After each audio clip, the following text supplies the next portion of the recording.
Hi, so today we're going to talk about the G3A3. It's a battle rifle. It's in the mid ranks at rank 59, and it's a lot of fun. It's really nice. It's my favorite battle rifle of the entire set, although granted, because this game has silly rank unlocks, I do not have the bottom two.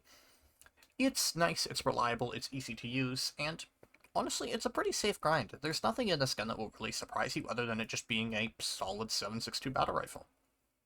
It feels like a G3 should, and that's really the best I can say for it.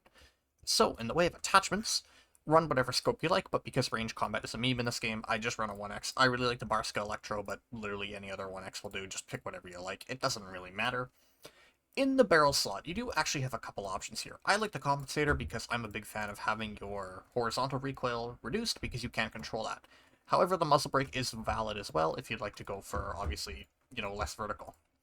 In the grip slot, I run angled. I think it's probably the best grip in the game. I really love my angled grips. It's just so nice. In my opinion, it's the best recoil management out of the entire set. That said, obviously find what works for you. I know a lot of people swear by the folding and stubbies in general. I like the angled, and it comes a lot earlier in the kill set, so, In the other slot, there's really only other option here, and it's the yellow laser. Now, you could run the collapsible stock because it will just give you a couple free bonuses, or even the retract stock if you're feeling a little silly, if you want your little pocket G3. But you just hit your recoil too much, so just run a yellow laser. I mean, what else are you going to do? It's worth noting, I've scoured through the stat menu for the wood furniture, and all it seems to do is change a couple of camera recoil values, so it's not worth pre-buying. I don't know why this is really a thing. It doesn't seem to benefit you in any way whatsoever. Now, in the ammo slot, for your standard ammo types, you should be running armor piercing, mostly because the torso multiplier buff it gives you means that you will you will three shot to the torso at long range, at all ranges really.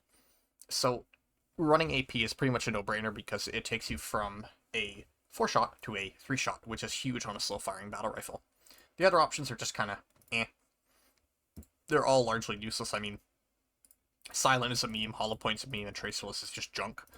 As for the conversion, because I will touch on it, the 45 conversion isn't really good. It's a little funky. I'll play with it for a bit so you can see what it's like, but it doesn't really have a point to exist, to be honest. It just gives you slightly more close-range damage output in exchange for significantly worse long-range damage output, so I just don't run it because it's not fun. It's not good. Why would you use it? There's just not really a point. It just doesn't really have a place, unfortunately. If you're wanting a close-range battle rifle, you're better off running one of the more high-damage output alternatives, or just using an assault rifle, or a carbine, or literally any gun that's more favored for close range. So because of that, I would generally stay away from the 45 conversion, but it is an option. It's kind of funny, I guess. It's just kind of pointless. It's an option, though, and there is credit to be given for that. If you want to use a funkier G3, you can. It's there. It's available, If you're into that sort of thing, it's handy. It doesn't actually change the recoil that much, funnily enough. You'd think being 45 caliber would make the recoil significantly better. However, it does not. It is an improvement for sure, but it's not a significant improvement, and that's one of the main reasons I just can't recommend it. It doesn't gain you any benefits. It's not even like the improved recoil makes your gun significantly better at long range, because you lose far too much damage. You go down to a 5-shot at long range with 45, and it's just not worth it at all. There's just largely no point to running 45. It's funny, and that's about all I can say about it, even though I've just been looping dialogue for the past minute or so. So, in the realm of what the G3 is actually good at, it is putting damage on targets. Wow, it's a battle rifle. It hits pretty hard. That's its, primary gimmick, is that it hits hard and fires slow. The reload speed is atrocious. It's not worst in class, but it's not good by any means. And, in general, I would just call it a generally comfy battle rifle. I don't think it's the strongest battle rifle in the set, but I think it's very easy to use, and if you like the G3, absolutely it's worth playing. The whole reason I started grinding the thing was because I just like the G3 as a rifle. I thought, oh, I like the G3, I'll grind for it in Phantom, and maybe it'll be good there. And it's decent enough. It does prefer slightly more long-range maps, obviously being a battle rifle and having such good damage modifiers and ranges, because 3-shot at all range, lol. But, you know, as long as you have decent aim, it'll still work on close range, it's just not going to be ideal. Rig is really not a good map for it. I mean, Rig is really not a good map in general. But unfortunately, we have to do what we have to do for content, you know? That's just the way it goes. Still, I like it. It served me very well. Of course, it doesn't beat out vectors. Let me jump over to the 45 conversion, just so I can share a bit of what that's like. So the first thing you're going to notice with the 45 conversion is, it sounds different. It's kind of a funky sound, I'm not really sure if I like it, but it is a different sound. As I mentioned, the recoil is better. I wouldn't say it's significantly better, and the disadvantages you have in damage ranges just, in my opinion, make it largely not worth it. There are better submachine gun options if you wanted to use a ranged 45 caliber gun.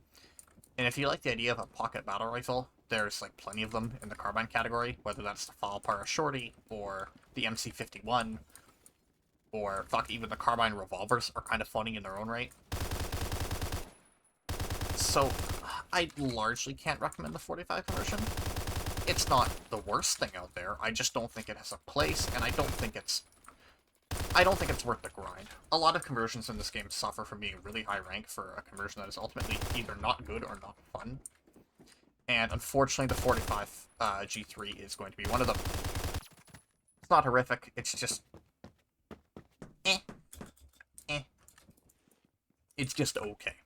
Obviously, because it's a battle rifle, you cannot build into hipfire. Don't even try. I'm not even going to, I'm not even going to remotely entertain that fact, because you just can't do it. It's just not worth it. Who would have guessed? Battle rifle, not good at hip firing. Whew. Oh, that's a real humdinger, isn't it? So yeah, I like the G3. I think it's probably a 6 or 7 out of 10 battle rifle on the whole. I think it's fun. I don't think it's meta-defining by any means, but it's Phantom Forces. You should probably be playing it for fun, and you should probably be going for guns that you like. It's the whole reason I ground most of the guns I chose to grind in this game, was because they're guns I like in real life, and I just wanted to play them in the funny shooter game. I just wanted to play them in the funny, casual shooter, because, I mean, what else are you gonna do? If you're, like, in the mood to play, like, actual esports, you probably don't need to watch my videos for your opinions, do you?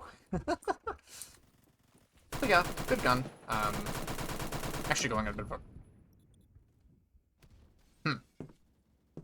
I'd say getting absolutely ass-blasted by an NTW is a good enough reason to end the video. So, in conclusion, good gun. I like it. Big battle rifle. German superiority. What else is it going to be?